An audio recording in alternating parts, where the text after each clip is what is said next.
लगभग 13 दिन की कड़ी मशक्कत के बाद सिविल जज की तैयारी कर रही अर्चना तिवारी को नेपाल बॉर्डर से बरामद कर लिया गया है।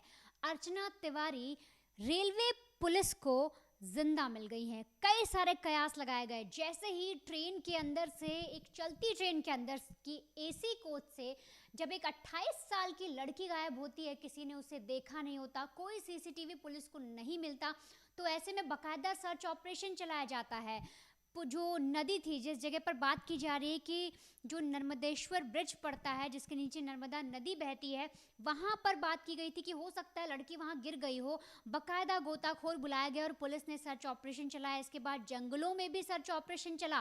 13 दिन तक कड़ी मेहनत की गई, लेकिन आज उत्तर प्रदेश के लखीमपुर खीरी से अर्चना तिवारी को बरामद किया गया, जो बॉर्डर लगता है नेपाल का।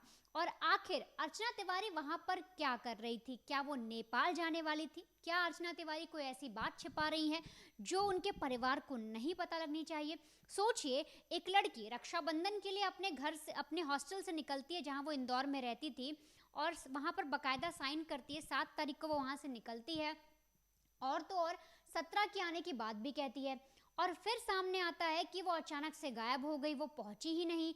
और जब उस लड़की के मामा अगले स्टेशन पर जाकर उस ट्रेन में चढ़ते हैं, खोजबीन करते हैं, तो अर्चना का बैग मिलता है जिसके अंदर राखी मिलती है, रुमाल मिलता है और कुछ सामान मिलते हैं, लेकिन लड़की का कोई पता नहीं चलता।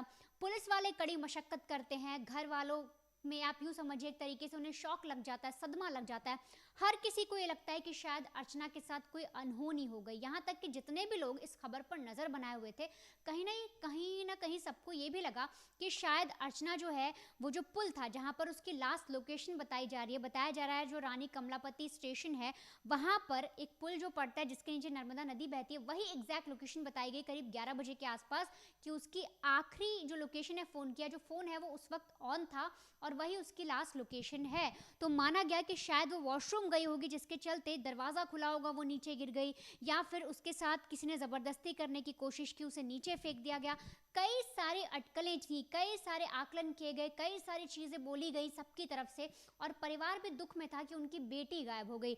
लेकिन आज जिस तरीके से इस वक्त जो बड़ी खबर आई है कि अर्चना तिवारी को बरामद कर लिया गया है जिंदा, वो भी यूपी नेपाल बॉर्डर से, तो ये अपने आप में बेहद चौंकाने वाली बात है कि एक लड़की क्यों अपने ही घर से छिप रही थी।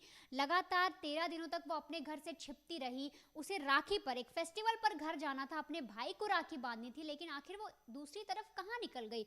और तो और एक पुलिस कांस्टेबल का एंगल भी जो इसमें सामने आया, जिसमें राम तोमर नाम के जो एक शख्स हैं, उनका जिक्र आया है। उनसे भी जो पुलिस है वो पूछताछ कर रही है, और उन्होंने जो उनसे जो छानबीन की गई, उससे जो पूछताछ की गई, उसने पुलिस को ये बताया कि दरअसल इंदौर से कटनी का जो टिकट था वो उस कांस्टेबल ने ही कराया, और लगभग 2 साल से वो अर्चना को जानता है, दोनों के बीच में दोस्ती है। अब बाकी चीज़ें पुलिस पता लगाएगी कि क्या इनके बीच में कोई रिलेशन भी है, लेकिन जिस कदर पुलिस अर्चना को ट्रेस कर रही थी, लगातार जुटी हुई थी, आप सोचिए पुलिस ने इस पूरी इन्वेस्टिगेशन में कितना खर्चा किया, कितनी ज़्यादा एक तरीके से उनकी जो सर्च ऑपरेशन चली है, जितने भी इक्विपमेंट्स लगाए गए, जो भी सर्विस के लिए जो भी लोग बुलाए गए, एक तरीके से सोचिए पूरे भारत में सर्च ऑपरेशन चला दिया गया था।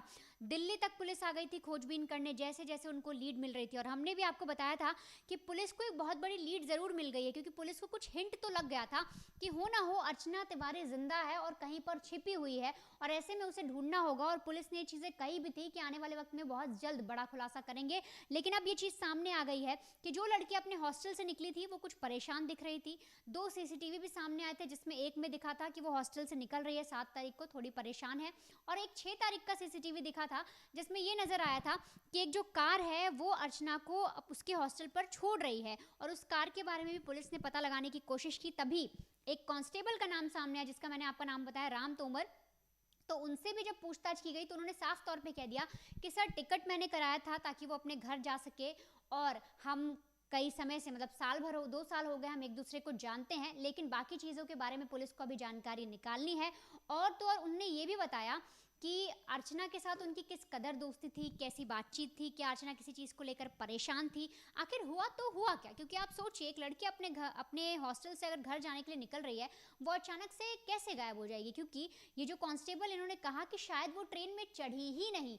तो अगर अर्चना ट्रेन में नहीं चढ़ी तो कहीं पर उसका कोई तो सीसीटीवी आया होता, और अगर वो ट्रेन में नहीं चढ़ी तो बैग वहां पर कैसे पहुंचा, और अगर वो ट्रेन में चढ़ी तो फिर वो नेपाल के बॉर्डर के करीब कैसे पहुंची, उत्तर प्रदेश के लखीमपुर कैसे पहुंच गई, लखीमपुर खीरी कैसे पहुंच गई, ये सबसे बड़ा सवाल है। और आखिर अर्चना क्यों भागी, क्यों ये सारी चीजें सामने आई? क्या इस कांस्टेबल के द्वारा उसे ब्लैकमेल किया जा रहा था? क्या कुछ और कहानी थी? क्या अर्चना किसी और के साथ जाना चाहती थी? कौन सी ऐसी चीजें हैं जो अर्चना को परेशान कर रही थी, या अर्चना ऐसा क्या कदम उठाने वाली थी जिसकी वजह से आज उसे इस कदर बरामद किया गया? जो कल तक हर कोई बोल रहा था उस लड़की के साथ क्या हो गया, बेचारी उस लड़की के साथ वो गायब हो गई, वो खो गई, बहुत सारे लोग जो थे वो हमदर्दी भी दिखा रहे थे। लेकिन अभी जो केस है पूरी तरीके से पलट गया है। अर्चना जिस तरीके से मिली है, जिस जगह पर मिली है, वो काफी सवाल खड़े करता है, क्योंकि जो परिवार है वो भी कई तरीके से अब उन्हें भी बहुत सारी चीज़ें डाउटफुल लग रही हैं। उन्हें भी ये लग रहा है कि उनकी बेटी कई दिनों से गायब थी। अचानक वो आज सुबह माँ को फ़ोन करती है, उनको एग्जैक्ट लोकेशन बताती है, उनको बताती है किस तरीके से वो कहाँ पर है, और फिर पुलिस को जो लीड मिलती है, पुलिस उसके आधार पर वहाँ पहुँचती है और अर्चना को बरामद करती है।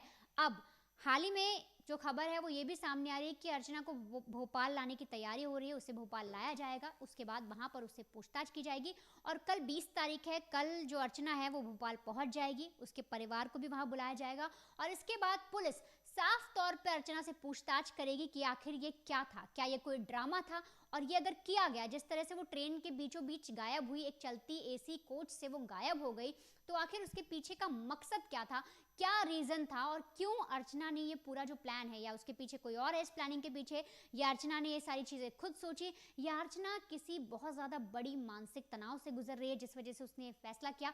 कौन से ऐसे कारण है जिसकी वजह से अर्चना अचानक से ऐसे गायब होती है, पूरे परिवार को गुमराह करती है, पुलिस प्रशासन को गुमराह करती है, अपने दोस्तों को गुमराह करती है, और तो और जितने लोग इस खबर को देख रहे हैं कहीं ना कहीं वो भी इस पूरे केस में गुमराह हुए, जिस तरह से इस लड़की ने एक कदम उठाया।